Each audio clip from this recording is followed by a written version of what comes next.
What's up, guys? Josh B, the Lucid Dreaming Master here. Well, yesterday's UFC 217 was a shocker. Hell of a shocker, man. My predictions are usually spot on, point on. Man, I was out there. First of all, well, let's start off with this, okay? My boy Stephen Wonderboy Thompson put it on Jorge Masvidal. Fuck you, Jorge Masvidal. Fuck you. You're a bitch. I don't like you. I don't like nothing you stand for. The few times you came to my gym, I didn't like you. I wanted to spar with you right then and there. Coaches said no. You had this fight coming up. They were, I guess, scared that you were gonna get hurt because I was gonna put these, these, these on you, son. So fuck you, Jorge Masvidal. I hope you hear this. I hope you hear this good. And like I said, I ain't gotta get paid. We can do it for free in the parking lot at fucking Walmart. I don't give a fuck. I just wanna fucking beat your fucking head in. You think you're fucking somebody? You ain't shit, bitch. That's why Thompson whooped your fucking ass last night. Moving on. So Thompson gets the win over Jorge bitch Masvidal, which everybody knew that was gonna happen. He ain't gonna figure out Thompson's riddle. He ain't got the fucking fight IQ. He's a fucking brawler. A fucking brawler. I mean, didn't he start out with the fucking what's his Kimbo Slice shit on fucking internet? I mean, this guy's a joke. This is the guy. This guy is the guy that should have went up against CM Punk on his debut. I guarantee Mickey Gall would fucking choke him out. Who'd he beat? Damian? No, he didn't beat Damian. Oh, he beat Cowboy Cerrone. Oh, Cowboy Cerrone, fucking stuck in the mud, slow ass Cowboy Cerrone. That every time he gets kicked in the body, he fucking falls and cries. Matter of fact, how did Masvidal win that fight? Was it a body shot? Look it up, because I'm pretty sure that's probably what it was, because that's how Cowboy loses all his fights. Cowboy's another one. I mean, I like Cowboy. Cowboy's a cool cat. I met him a couple times, but Cowboy's a cool cat. I met him a few times, but man, he needs to find his division and stick with it, man. 55 is probably the best thing for a Cowboy. 70, he did good a few times, but I mean, there's just some killers up there at 70 that would just. I mean, could you imagine Cerrone and Wonder Boy? Oh my God. Could you imagine Cerrone and Tyron Woodley? So anyway, so my boy Thompson, he beats Masvidal, split decision. Next we had up a fucking shocker. Blew my fucking mind. Lost a couple bucks on that one. About a bill or two. Joanna Young Jacek and Rose Namajunas, the Rose. Who the fuck saw that coming? I sure as fuck didn't. Dropped her. And when she dropped her, I thought, okay, well, fucking Andrade dropped her. Should be fun. She gets up. She looks a little like she's on Queer Street to me. She took a couple more. She was firing back, but then that left hook, man, fucking put on her ass, and then Rose just fucking capitalized and just pounced on her and just went to beating on her. And I actually thought the referees, when I first watched it, I actually thought the referee stopped the fight. I didn't see Joanna tapping the ground, but as the replayed, I seen that she was tapping to strike. So I don't know what the deal was with that. I don't know what was. I said it from the beginning of the weigh-ins that Joanna wasn't looking like Joanna. She's not. I mean, she is a shit talker, but she does that weird shit where when the staring, where she gets in your face and does all this weird shit. You know what I mean? But it's really not much talk to it, you know. But she was talking the whole way, walking up, fucking pointing to this, just weird shit, you know, the fist and push, whatever it is. Something just didn't seem right about that. So I kind of had a feeling that something I didn't think nothing like that was gonna happen. I thought it was gonna be at least a close fight, uh, just on the on Joanna's mannerisms, the way she was acting. But my God, that left hook knocked her out. I mean, fucking center of the moon. She was on fucking Queer Street. She didn't have a clue where she was at, and that's huge, man. That's a huge shakeup in the women's one strawweight division. That's a shakeup, a huge shakeup. And I believe Joanna had an announcement after the fight that she was going to actually move up in class and fight who? The winner of the Tough? I think that's right, the winner of the Tough. Well, it looks like it's back to the drawing board for her, and I was really glad to hear her say that she wasn't really talking about an immediate title match. She said, maybe a fight or two, and before she gets back in there. I think that's what she needs, especially coming after a knockout loss. Every fighter needs that. Especially when there's a reigning champion and he gets knocked out. Robbie Lawler, for instance. Robbie Lawler got knocked dead by Tyron Woodley, and everybody kept saying, Robbie will get him in the rematch. Robbie will get him in the rematch. And I was telling him, there ain't gonna be no rematch. Why would there be a rematch? Robbie got knocked dead in the first round by Tyron Woodley. I mean, it wasn't even a competition. Why would there be a rematch? I mean, it's not like he's held the belt like Anderson Silva. Same with Joanna. If she would have won last night, she would have tied Rousey's record of title defenses, which really ain't nothing major, 6. I mean, so do I think she deserves an immediate rematch? Nah. Do I think that's gonna be the moneymaker for the UFC? The Joanna Thug Rose rematch, possibly. But I think Joanna's taking the right approach by saying she wants to take a fight before she gets back in there for the title, and maybe just to answer some questions for herself. But yeah, I think that's a very smart move on Joanna Young Jacek's part. And props to Rose, man. Rose Namajunas. Props to Rose, man. She went out there stone cold face, stone cold, and just looked like a fucking sniper, man. From the weigh-ins, when Joanna got into her face and was talking shit, and Rose was just sitting there repeating the Lord's Prayer, and I didn't know what the hell she was saying. I thought she was speaking in tongues or some shit, and I come to find out she was saying the Lord's Prayer. Obviously worked for her, because, man, she is the new women's, strawweight champion. KO'd Joanna Young Jacek. Who's seen that coming? I sure as fuck didn't. Then let's move on to the men's bantamweight title.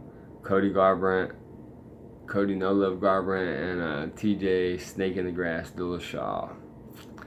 That didn't go the way I see it. That didn't go the way I was seeing it in my head go. The first round did. Cody was faster. He was avoiding shots. He wasn't taking shots. He was rolling with punches. His footwork looked great. He even hurt TJ. I think if when he caught TJ with that right hand, if it would have been, and that was after the 10-second clappers went off. I think if he would have caught him 7 seconds, 8 seconds before the clapper went off, caught TJ with that punch, I think Cody would have finished him in the first round. Cause you see when TJ got up, he was still quite dazed on his way back to the stool, but that minute to shake off the cobwebs and let your trainers do what they do. The ice, they did the right thing. They iced him down, kept him calm, talked to him, let him know about the kick, man, showing the kick, to take it down a notch, not show the kick so much, because Cody was countering the kick. Well, And then all of a sudden, TJ comes out of nowhere, lands a beautiful head kick. It didn't have much steam on it. I mean, he caught him with the top of the foot. So I don't think it dazed Cody. I think it just knocked him down. And I think when that happened, he got emotional. He got emotionally involved. And like I tell my kids, and like I tell a lot of guys at my gym, do not get emotionally involved. I fight with no emotion whatsoever. A perfect example of that was Rose Namajunas last night. No emotion. Because look, guys, when you're emotional and you're an emotional fighter, you're gonna make mistakes. You're gonna be swinging to knock. You're gonna be swinging for the fences. You're gonna be swinging for the knockout, and you're gonna leave yourself open for vulnerable shots. You're gonna overextend on your shots, and you're gonna get countered, and you're gonna get knocked the fuck out. And I believe that when TJ landed that head kick on Cody, it didn't really hurt him. Besides his pride, it knocked him down. But he got up and his whole facial expression changed. I mean, you could tell he was pissed, and he went in wild. And I think there was a few more exchanges, and then then TJ caught him with that right hand on the jaw, put him down, and finished him off with some hammer fists and some punches. People were saying something about premature stoppage. I don't know. Could have been. The referee could let it win a little bit more because as soon as the referee stopped it, I mean, Cody had a hold of TJ's leg, and as soon as he stopped it, he popped up. It was like, what the fuck? So I mean, it probably could have went on a little bit more, but these refs, they're doing their job. They're protecting the fighters, so it is what it is. TJ's the new champ. Okay, so moving past that, George St. Pierre, after 4 years, comes back, moves up a weight class to 185, where he looked actually small at 175 to me. He probably actually earlier in his career, when he was so dominant, he probably could have made 55 and been a 2-division champion. But to go up to 185 and take the title from Bisping, which, yeah, it's Bisping. A lot of people say, oh, it's Bisping. But let me tell you this, man. Bisping has been in the game since, he's been in the UFC since 06.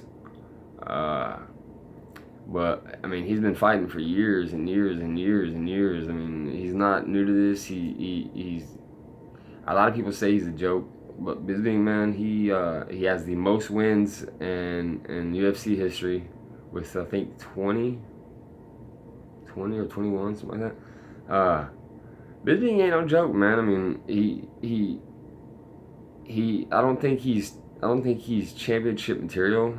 I think the Luke Rockhold thing, I think it was pure luck, and I hate that term luck when you're talking about a fight, because I mean, what's lucky about it? Two guys are going there to punch each other in the face. This guy punched you in the face. I mean, that's what he's supposed to do. Where's the luck at? I mean, I hate that word luck, but I'm gonna be cheesy and cliche and use the word luck. Because only because Luke Rockhold was he went into that fight with Bisping, the second fight, way too overconfident and chin held high. I mean, fuck, I thought he was looking at the fucking stars. Hands down, not respecting Michael's striking, not respecting his power. And Michael does have some striking, man. He throws punches and bunches. Kind of like a Nick Diaz type of thing. He might not knock you out, but the accumulation of punches will definitely put you on your ass or stun you. And like I said before, even with the Bisping and the Anderson Silva fight, I honestly don't think Bisping won that fight. I think Anderson won that fight. I think Anderson won that fight twice. I think he the end of the third round, when he kneed him, the flying knee, knocked Bisping dead. I thought that was it. I thought it was over with. I thought a fighter could not be saved by the bell, which apparently isn't the case because he knocked Bisping dead, and it was the very end of the round. Anderson jumped up on the cage, celebrating, and the referees are hollering, "It's not over! It's not over!" Why the fuck is it not over? I mean, this dude's out at the end of the third round. Comes back in the fourth round, fifth round, and gets his bearings back and just throws volumes and volumes of punches. And I think even put Anderson on his ass a few times. What's that? No. So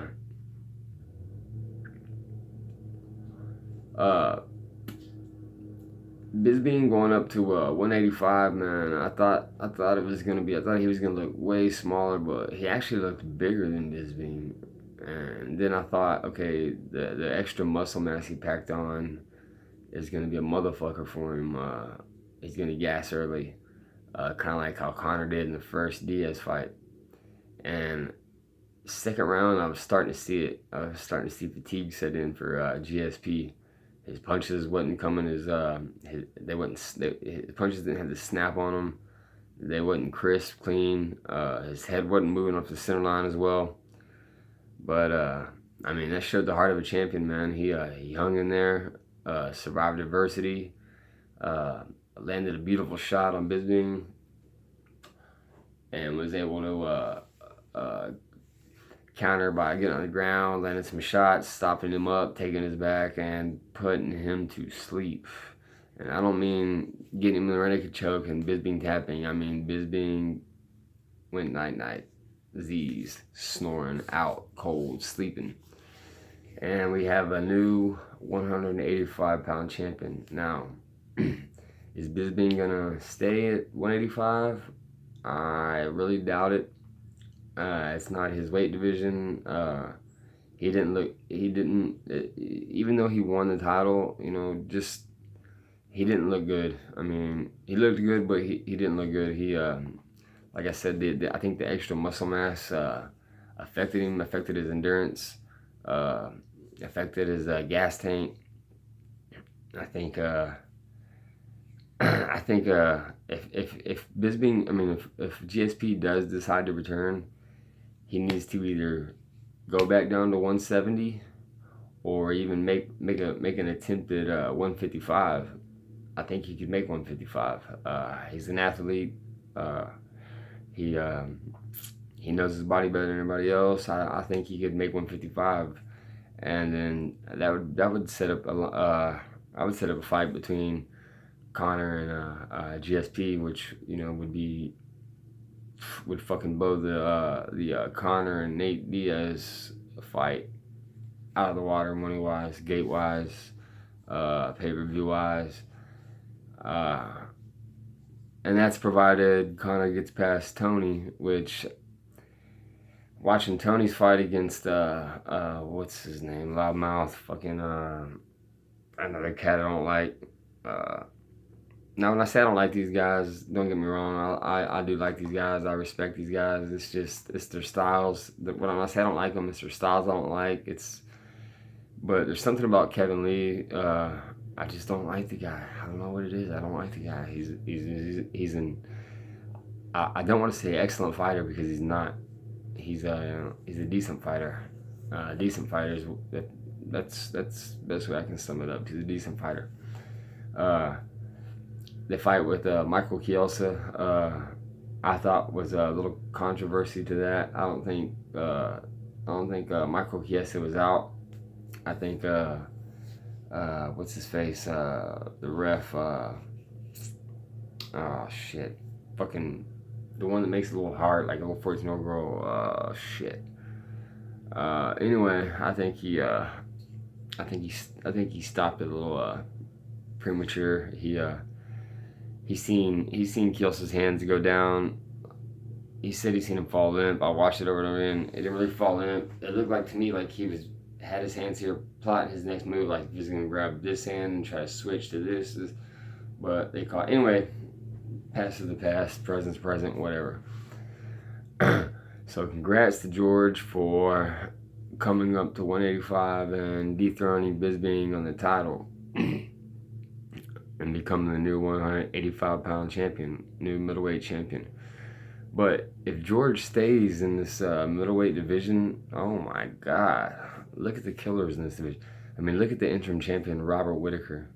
This dude beat Yoel Romero. This dude is a fucking killer. Matter of fact, when I have never really seen him beat up. I mean, Stephen Wonderboy Thompson put it on him pretty good. I think knocked him out. I think finished him. And I want to say that's his. I want to say that was his last loss against Wonderboy Thompson at 170 before he moved up to middleweight. But yeah, guys. So last night UFC 217, great card. Didn't upset me at all. Besides the fighters that lost, you know, I have my money on Joanna. I have my money. Daddy. Yes. You know, that's what see Brock Osweiler on that too. Denver. Yeah. I have my money on Joanna Jędrzejczyk. I have my money on Stephen Thompson, which that came out alright on that one. I have my money on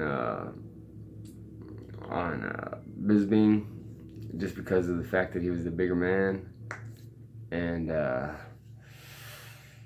man, I had my money on Cody Garbrandt. I thought Cody was gonna come out there and knock TJ dead, and boy, was I wrong. I've said it a million times, guys. MMA math does not work at all.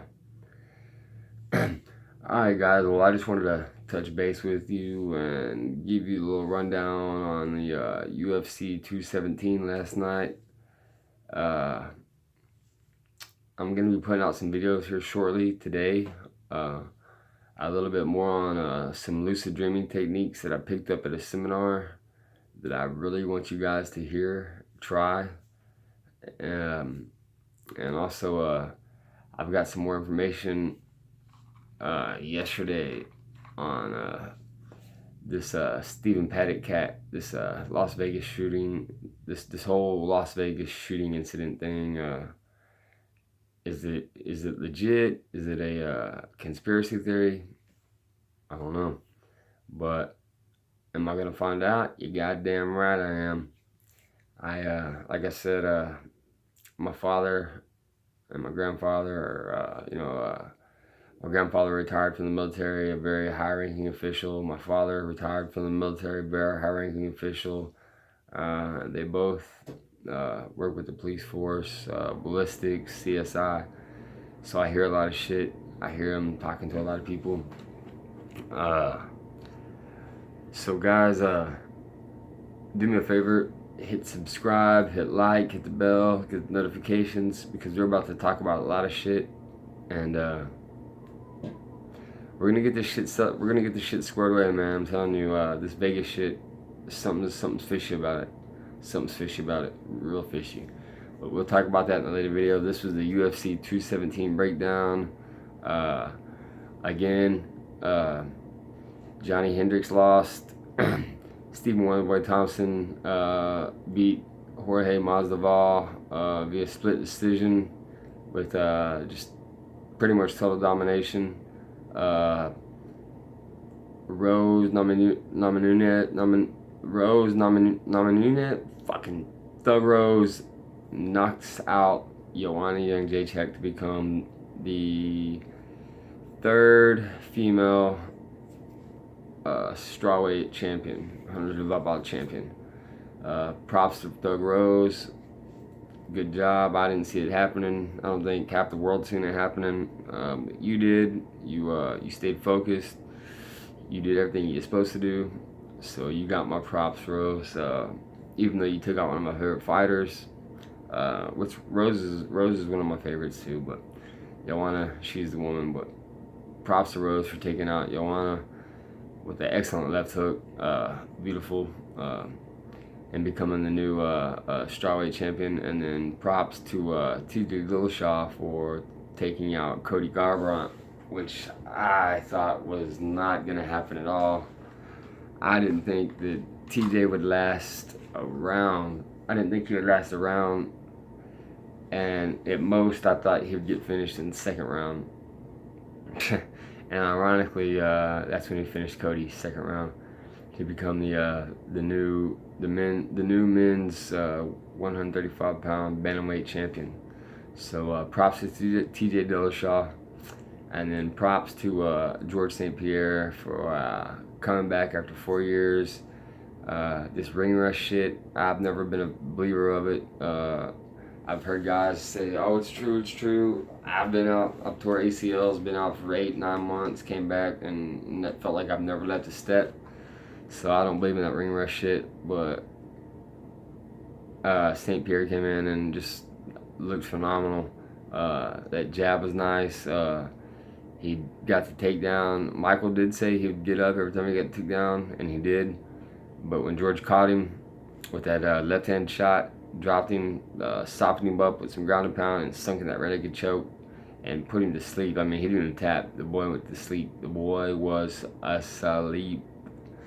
So props to George. Props to all the winners last night, all the new champs. End of 2017, man. A bunch of new champions. What's 2018 going to hold for us? I guess we will find out soon. Josh Beasley, the elusive master, out.